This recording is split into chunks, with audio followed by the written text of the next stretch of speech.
Crown and Indigenous Relations. Thank you, Mr. Speaker. Kwekwe, Ulakut, Tansi, hello, and bonjour. I would like to first acknowledge that we're gathered on the unceded traditional territory of the Algonquin Anishinaabe people. Mr. Speaker, this has been a very important week for reconciliation in Canada, and let me just begin by acknowledging and recognizing the landmark decision of the Supreme Court of Canada this morning. In a unanimous judgment, the Supreme Court ruled that Bill C-92 as a whole is constitutionally valid. The essential matter addressed by the Act involves protecting the well-being of Indigenous children, youth, and families by promoting the delivery of culturally appropriate child and family services, and in so doing, advancing the process of reconciliation with Indigenous peoples. The Supreme Court decision represents a significant step in that direction because it clearly affirms that principle, and I want to thank the work of many of our colleagues in advancing this, particularly the Minister of Indigenous Services. So thank you for this.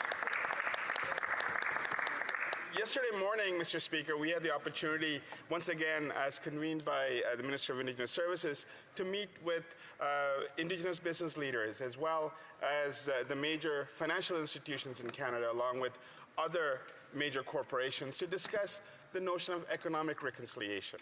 It was a very moving engagement that really spoke to the need for us to move forward in advancing economic reconciliation, and we look forward to working with all those that were at the table, but also who continue to work to advance this issue.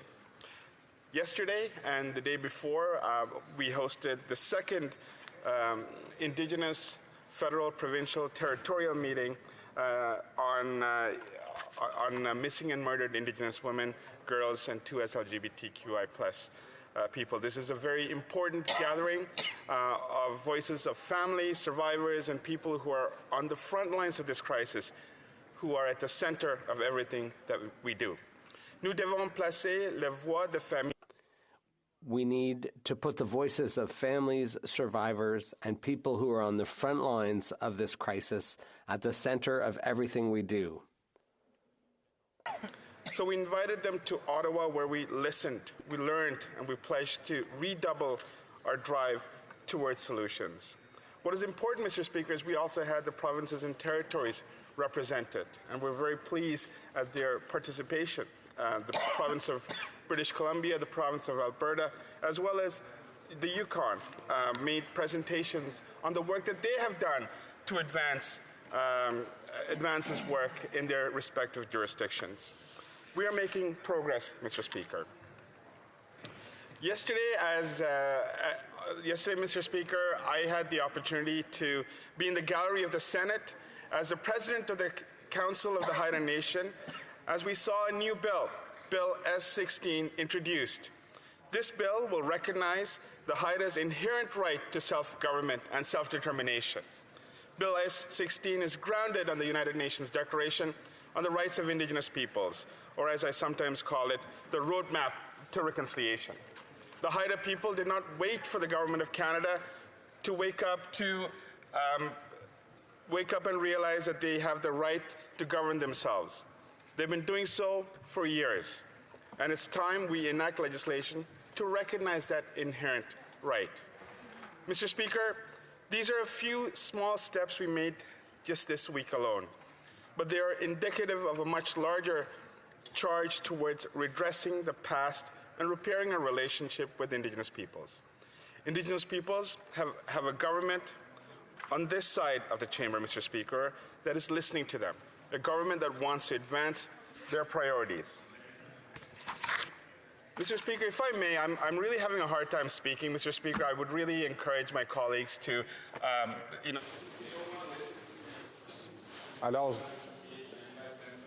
Order. I would encourage all members. I know there are a number of members here, but if we could just keep our conversations down to a reasonable level. Thank you. Monsieur le Président. Thank you, Mr. Speaker. Go back to those days. Now, that brings me to the legislation at hand today, Mr. Speaker. I believe that Bill C-29, which we're here to discuss today represents another crucial step in this ongoing, sustained effort. Because despite these efforts, the road to reconciliation is sometimes a winding road. And governments, this government of the day and every single government that comes after it, need to be held accountable to Indigenous people along that path. This bill would establish a National Council for Reconciliation to provide oversight and monitor progress on reconciliation across Canada in all sectors. As you may recall from when we previously discussed this bill in this House, the Truth and Reconciliation Commission envisioned an Indigenous-led, independent and permanent National Council for Reconciliation to ensure long-term progress on reconciliation in Canada. The role of the Council would include overseeing progress towards implementation of the Truth and Reconciliation Commission's calls to action. Mr. Speaker, I thank my honourable colleagues for their past work on Bill C-29, and today I would like to invite them to pass the amendments from the other place, which I will present to you now. In doing so, I would like to thank the senators for their care and diligence in reviewing this legislation. I would also like to thank members of the Standing Senate Committee on Indigenous Peoples for their work. They came from the position of wanting to support the establishment of the National Council for Reconciliation, and all members were very engaged in truly understanding and reflecting on the legislation. They introduced amendments they believe would strengthen the bill, and I thank them for their hard work. I will start with the amendment that the National Council for Reconciliation will not impact permanent bilateral mechanisms between rights holders and the Government of Canada. In 2017, we created these mechanisms for levels of formal engagement never seen before. These bodies are vital to ensuring a productive working relationship with rights holders. They support the direct nation-to-nation, Inuit-to-Crown, and government-to-government relationship that Section 35 rights holders expect. To quote the committee's report, the Council should not interfere with these mechanisms, bilateral mechanisms, however, could be contemplated by the work of the Council. This is a valuable amendment, and I would like to thank the many national Indigenous organizations and senators for working together and bringing forth this clarification. Other Senate amendments which we welcome include better alignment in terminology on how legislation is evolving to reflect the different governance arrangements of Indigenous organizations and communities. An amendment to strengthen the Government of Canada's accountability. In this study of the bill, senators underscored the importance of the Council being able to receive information from the government in a timely way. We agree that it is vital for the Council to be able to fulfill its mandate to monitor and conduct research on the advancement of reconciliation within Canada. To impress upon this point, the other place included an amendment that should the Government of Canada not meet the obligations set out in a joint information sharing protocol with the Council can have recourse to the federal court. We support this amendment. Finally, to ensure greater clarity on where the minister when the minister will submit a required report to Council, a reference to March 31st and not the end of fiscal year was introduced to prevent confusion on timing. In closing, Mr. Speaker, as amended, this bill strengthens the accountability of governments to respond to Council concerns in terms of measuring progress.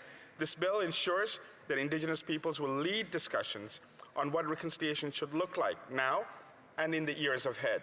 The Council would spark new ideas, foster meaningful conversations, and encourage proactive steps forward.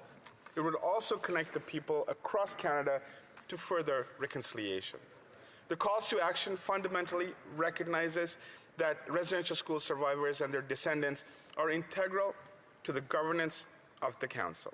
They have been waiting for this moment for so many years, Mr. Speaker. Elders, youth, and all Indigenous peoples have been waiting. Let us embrace this historic moment and move forward by passing this bill with the Senate amendments. This way, survivors, their descendants, and Indigenous peoples can finally see the realization of this long-awaited change without further delay.